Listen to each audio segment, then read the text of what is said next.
Morning பிரேக்ஃபாஸ்ட்டுக்கு எனக்கு red ரைஸில் கஞ்சியும் பாப்பாவுக்கும் தேங்காய் சாதமும் செஞ்சேன். தேங்காய் சாதம் எனக்கு ரொம்ப பிடிக்கும். பட் ஒரே ஒரு குழப்பம், நான் ஒரு 3 வருஷமாக செய்யாமையே போயிட்டேன்.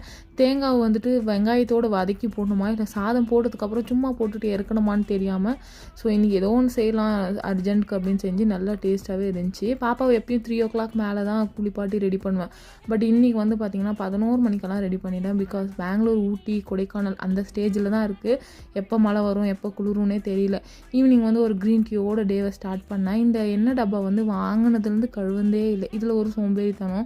ஸோ இன்றைக்கி கொஞ்சம் உள்ள அரிசி சோப்பாயிலெல்லாம் போட்டு நல்லா குலுக்கி புது டப்பா மாதிரி மாற்றிட்டேன்.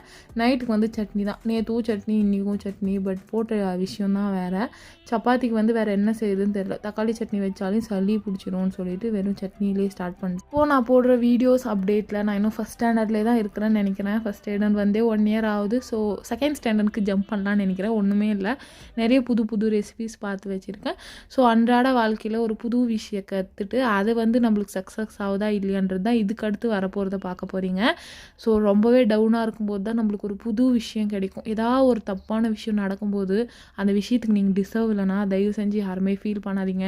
ஏன்னா நான் அப்படி தான் முட்டாள்தனமாக இப்போ ஃபீல் பண்ணிகிட்ருக்கேன். இன்னொரு வீடியோவில்